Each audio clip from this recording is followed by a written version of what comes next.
Hi everyone, good evening, good afternoon. Welcome back again to the Four Direction. Today we are going to cover different headlines that is taking place in the news, and we are going to comment on it. Currently, there is so much going on globally, and also with the appointment of Madame Ngozi, the first president for the World Trade Bank, World Trade, and also the vaccine of COVID-19, the tech. So I'm joined by Emmanuel Labojo. He's a youth from South Sudan. Welcome, Emmanuel. And he's the founder Uh, and the director for Junub Open Space. Thank you so much. Glad to be here. Most special in this session today. It's really a pleasure. My name's Emmanuel and Emmanuel Obijo. I'm based in Juba, South Sudan. I work for Junub Open Space. It's a South Sudan Technology Information and Innovation Hub. It started in 2016. Majorly looks at addressing uh, the smaller problems, the issue that is pressing the youth, and uh, in different innovative, different stages of innovation, from technology, education to health and entrepreneurship as well. So it's really good. I'm really happy to be here today and to share with you a lot of experience and skills and what we're actually doing at this critical time of COVID-19. So, like South Sudan confirm when South Sudan confirm its first case, I think it's almost like the, the when most of the African countries have already confirmed COVID-19. South Sudan was still so the time South Sudan confirmed its first COVID cases. So everyone was in preparation. There's a lot of things going up and down. So we try our best to come up with different innovative solutions to make sure that we're able to help the necessary things that is needed. Uh, which key one? Hello, are you people hearing me? Can hear you Is my well. voice clear? Is my internet okay? Everything is And fine. I know you that just the challenges you are going okay. through with the internet. Just quick jump up to the news headlines. Starting by the first news from Kenya. Hello? What's wrong?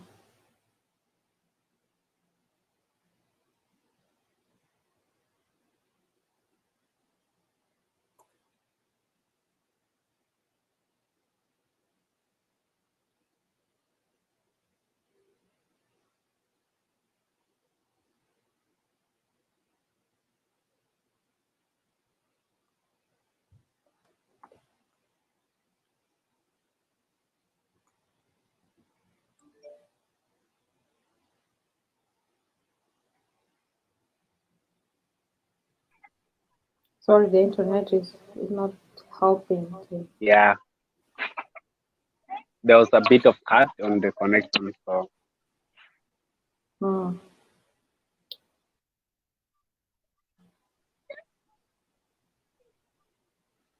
Yeah. yeah, but I can hear you now clear. No, there is an echo uh, in the sound. I can hear you. Oh,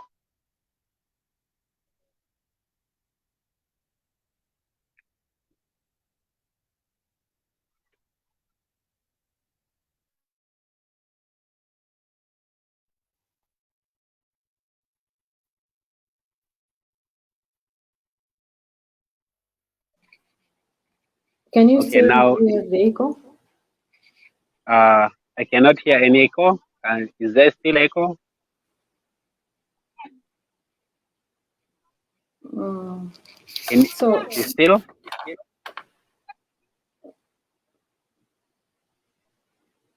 Can you hear me now?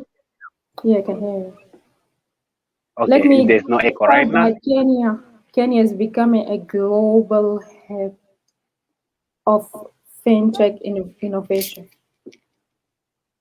Uh, this is the first news. I just want you to comment. Still, Okay. let me try to fix that. Maybe I just log out and come back again. So, starting by Kenya become uh, a lead in tech. What do you think about that? Like honestly, I really like the progress Kenya is doing in the side of technology.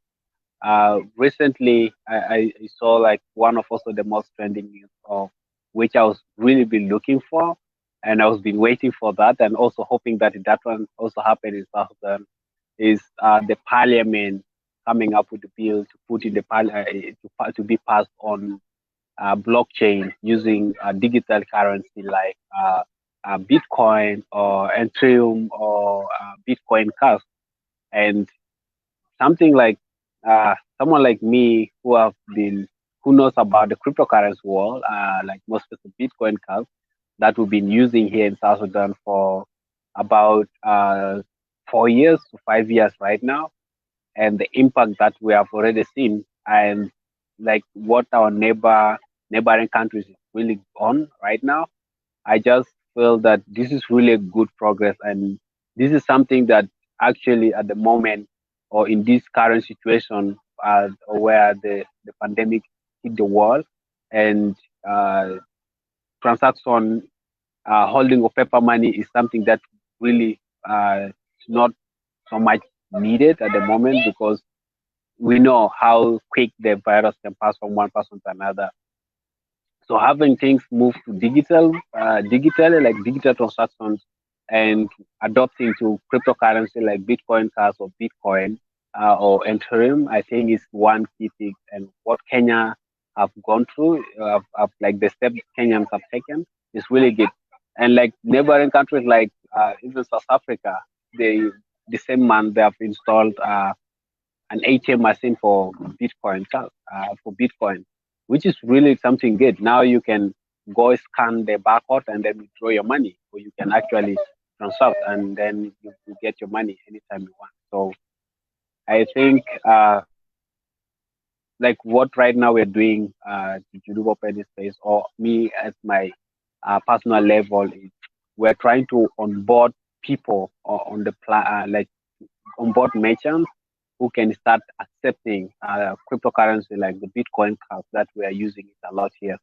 And we're encouraging like really a lot of people to start getting on board, to start accepting Bitcoin cards for their businesses, and see how that will the value increases. It Bitcoin cards is just like you having your plants uh, in a garden, and you plant them. There's rain, and there's manure, and the land is fertile, and your plant just grow alone by itself, and you just watch it from far or from a distance, and like looking at the growth. So it's the same thing. So people who start keeping Bitcoin cards or Bitcoin uh, 12 years back, from 2012 or backward, these people right now stands at a million, you know. And like with country like South Sudan, recently we produced 1,000 lots. And maybe how about we have the SSP coins also up on the blockchain that people can also transact among themselves using this digital currency. That can also increase and make the value of our currency also strong. Other countries. Talk to me a little about the Junub Open Space. What you do? What's your vision, and how do you engage use on the Yeah, process? so Juniper Open Space, with its main focus, I think I can say it is one of the most resilient hub in South Sudan. I know the concept of the hub is still something new. I was part of one of the innovation space in South Sudan. I'm among the first pioneers who started the initiative, the space called JHub, which is Cuba's Open Knowledge and Innovation Hub. So at the moment, Juniper Open Space is one of the active hubs in South Sudan. And the major focus of Juniper Open Space is uh, to look at a space for co-creation of solutions that matter within our community, within our locality. So we look at getting the like-minded people, youth, to co-create solutions, to think together, to co-work into solving specific problems. Like, let me say, at the moment we are having a program under AskNet, which is Access to Skills and Knowledge project. So this project is being supported by Rock Agents, Open Culture, and Critical Transformation through German Embassy, the Office of the Foreign Ministry for Economic Cooperation and Development. So a group of six have spread across three regions. So here we'll majorly focus on instilling entrepreneurship spirit among the South Sudanese youth to take out on the ideology of once I finish my university, I have to go look for job. So what we're looking here is not go look for job, but how about creating a job? Like even in the coming next month, in the month of March, we'll be launching a 6-week capacity building program with the name of graduate mentorship program. So this graduate mentorship program looks at getting the student from the ideology that they're in to the focus of generating or creating or co-creating business that they can able to employ other fellow youths in. So that's like the focus there. So Juniper Open Space focus on technology, peace building, entrepreneurship, education, and health. So like recently, just when this pandemic hit the world, you know, a lot of schools are being closed down, but we have never stopped here because schools are closed. We instead come up with the different tools or different, innovative way of reaching out to the schools to study while living there in their houses. So one, we set up what is called Access Pod, and this Access Pod allows it gives a range of free wireless internet within the community, so everyone with the smartphone can just go access those educational material and able to learn to those the assignment that is given by teachers or other things. And then we have an online platform that uh, called southsudan.africa.com, where we upload quiz, papers, and other stuff for the students to access those materials, even if they're in their houses. So that's like how we respond to this So, pandemic in the side of education. welcome, Bashman. Someone is here. So, you are muted. Hi, Samuel. How are you? We're fine and I'm happy to talk to you right now. Yeah, me too. Thank you. So, Samuel is the founder and executive director of YAPCEC in YAPSEC. Cameroon. Thank you, Yep. Samuel, for joining me first. And then I also would like to congratulate you for the launching of your new books, My Purpose, Adventure, and also the Wisdom Kobasle. Yeah. Yeah, congratulations first. Okay. Thank you so much. Can you hear me? Yeah, I can hear you. Okay, So fantastic. just briefly talk to me about your organization. Uh, and then I know that you also do a lot of work in government, democracy, and policy. We are going to talk more about that, reflecting the current situation of COVID-19 and some of the global issues that are taking place. Okay, so once more, I want to start by appreciating you, dear Marie, for this great opportunity you've given me all the way from Cameroon, Boya to be precise. I want to start by also thanking so much Mr. Everton Agoy, a senior leader as well, uh, for making it possible that we are connected today. As He's a young good friend people, of mine, by the way. yeah, I mean, he's an amazing guy who is very passionate about young, amazing leaders in Africa, and also making their voice heard at different levels. So, my name is Bochum Samuel Bache, and I was born in the southwest region of Cameroon, where I did my primary, secondary, and university study. And then I'm origin from the northwest region, where my both biological parents came from. But I was born in the southwest and raised here. So actually, I have a geography background from the University of Royal Honors in 2016. And after that, I've been involved into community work for all this while. After before even graduating, since 2012, I've been involved in community and youth issues, especially peace.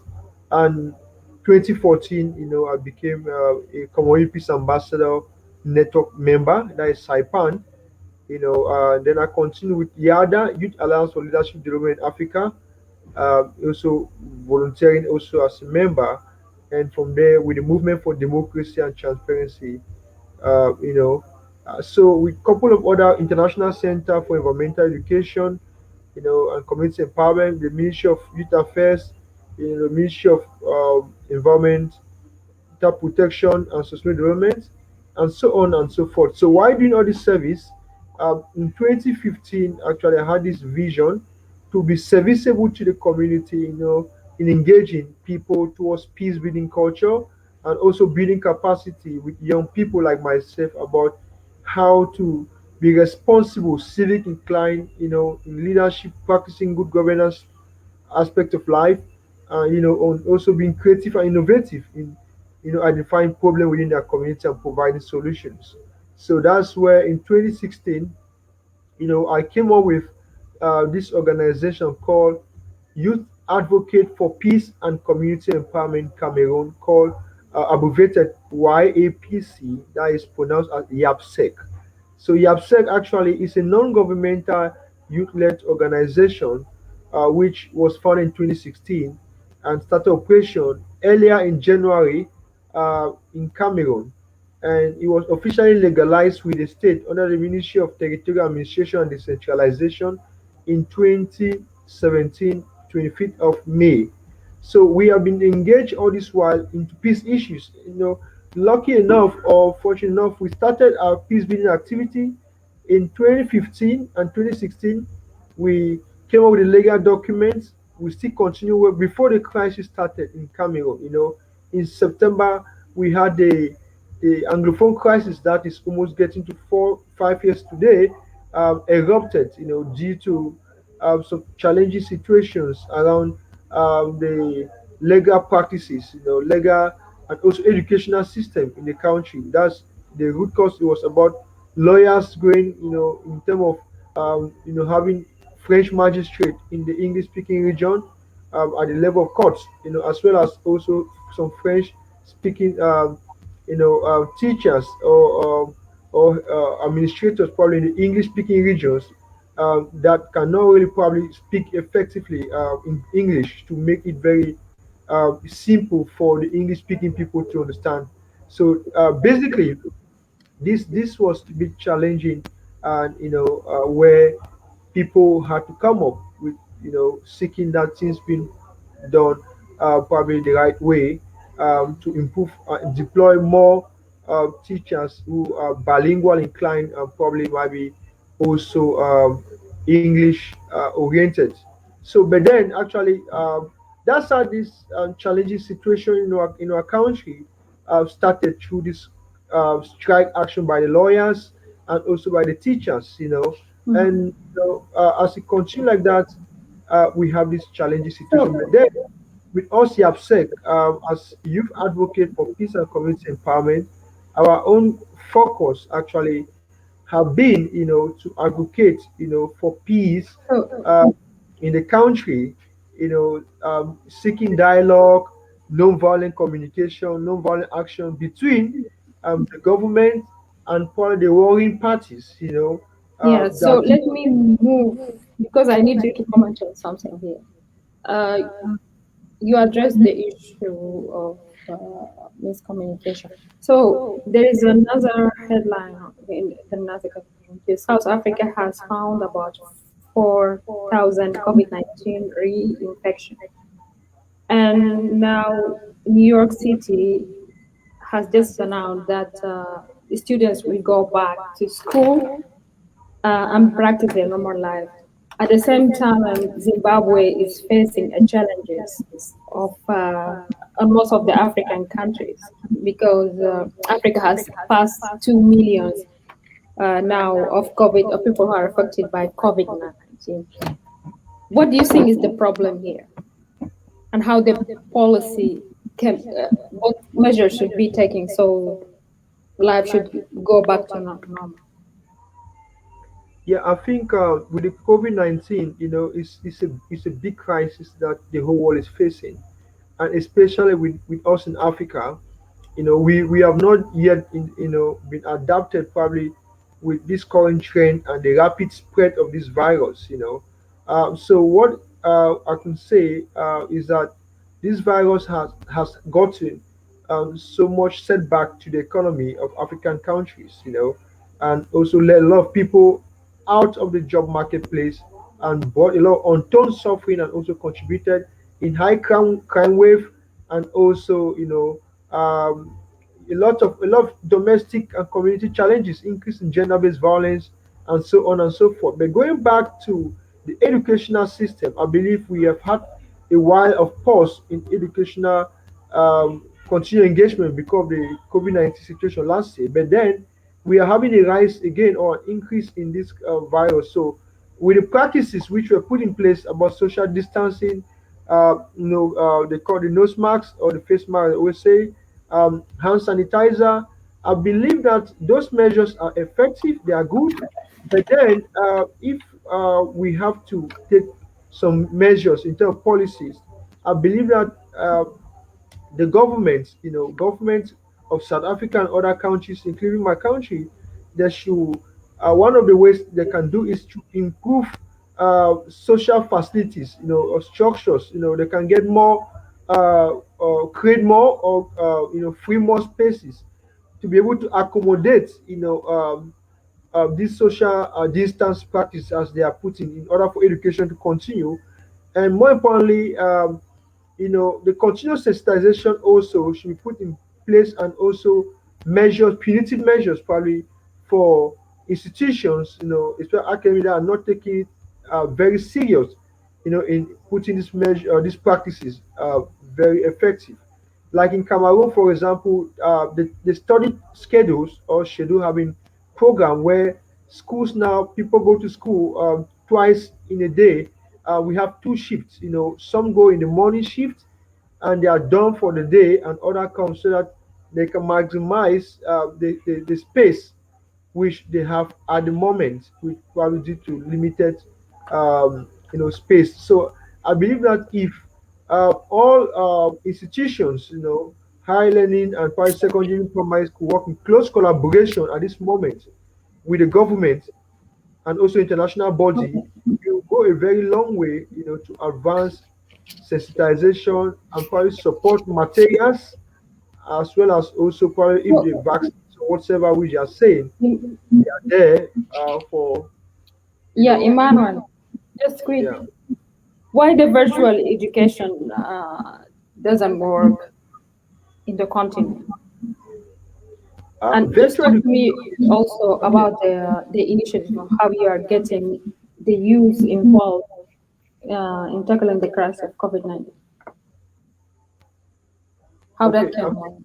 yeah, I think basically, Emmanuel, sorry, okay, just let me wrap up and come back to you. You are muted. Quick one. Uh, okay, thanks.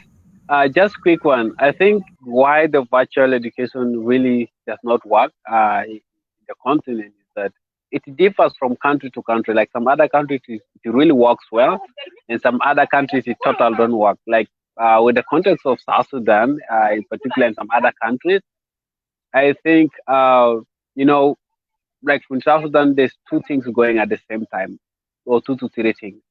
One is that some other areas really don't have connectivity, and that applies actually to most of the African countries that don't have really access to this internet connectivity. And I think like some other countries like they come up with the radio on education on air program like in South Sudan and some other countries like in, Botswana or something like they programs that they hired. I mean they live stream education classes on radio, which is like one time, and like most houses are not able to afford, for example, uh to these radios that they can able to listen to. And like in fact, the pandemic brought two things. One is that with the strict measures that is being imposed, like in the beginning when this pandemic first started, family now barely survive. Now instead, they fund the small amount of money that they are having for their survival. They can go and buy radio or some other things with it. Instead, they look at something that can keep them active. So I think in general, the policies around education. So like less investment in the education sector in general. First, teachers are less paid. This one thing I really find out: teachers are less paid, and less schools also exist because if there is another school, almost everywhere and in most of the places, and then also teachers are well paid, so we can, I mean, countries can able to, for example, have seats for teachers. So teachers even can hold like with the adopting to the new normal, mask up, uh, physical distances. I really don't want to say social distance. I would say physical distance because that is, you need to know the physical distance between the next person to you. Have the physical distance in place, and then the classes will run in that setup, and have like a small number of group of students or pupils at the same time in the school. That will really work. Because imagine like with the context of South Sudan, in one school you can get even after 100 people in one class, and if some students even don't have in one desk, you find 4 to 6 people sitting in one desk. That is of course risk. And if you say physical distance in place, so the classes can be divided to more than 3 to 4 times in a day, which means, and like with the less pay to the teachers, there will be definitely less commitment from the teachers also. So like right now, you find that most teachers, they actually move out from public sector. I mean, from the schools of the government schools to private sector in general, simply because there's less pay from the less investment in the government institutions or the public institutions than the private institutions. So I think in general here, policies around education and the investment in the education sector is not really enough. That's why you find that there's a challenge in the virtual learning in general. And like most countries, they are still behind in the technology, the tech world. So like introducing someone to Webinar Jam or Google Classroom to someone who have not even touched that for one day, I think that's become a challenge. And that's just that's why like recently when we are thinking like, okay, now people are off and we have the use of internet, how about we look at having an offline internet for the students to still access the same educational material that they can able to access it? Because like that's why I say it differs from country to country. So like a country like us, then you cannot say, okay, we're gonna put set up internet in maybe in Ruang administrative area or even in Reng or in some of these places that really don't have even any of this internet connectivity. And at the moment, we only have two telecommunications that is active, you know. So yeah, I wish I would have more time to talk more about that, but I would like to thank both of you because we run out of time and it's the end of the program. So I would like to thank you, Emmanuel Lobojo from South Sudan, Thank you so much. The founder of Genovi Space, Open Space. Thank you. And he also a youth advocate. And we will talk more about the activities that you are doing. Thank you. Thank you so much, and it's a pleasure to be here today. And I look forward to the more conversation. Okay. Also,